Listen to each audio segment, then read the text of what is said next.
just want to really briefly share a story with you guys.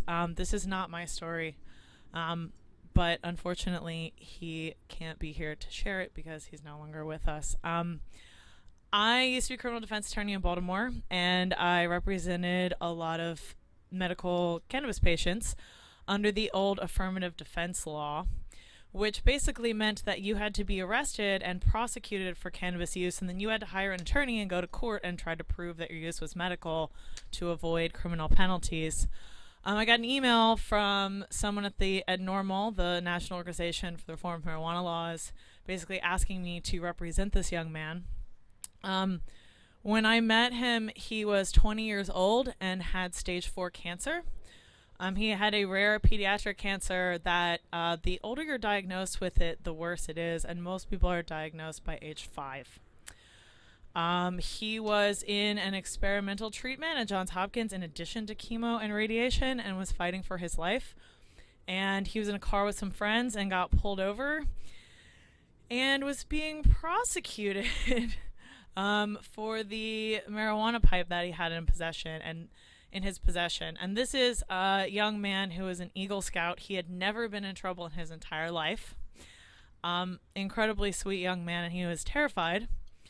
So he came to me. I represented him for free.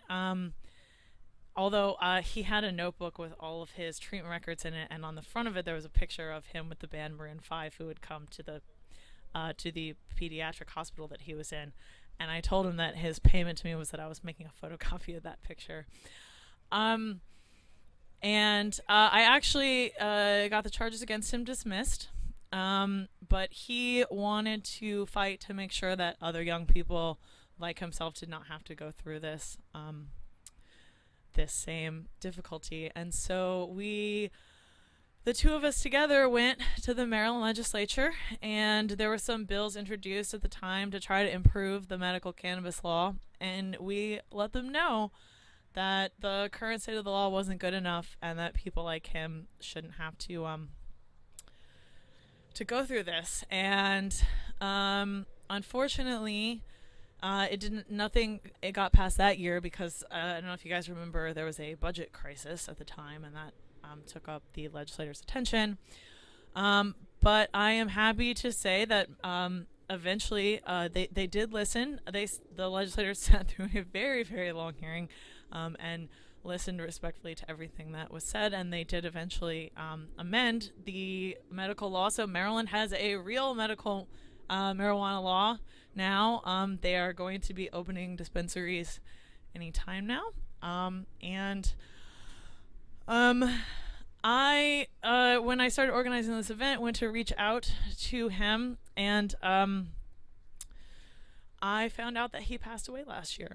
So I just wanted to tell that story in his honor because I am sure that he would be very proud of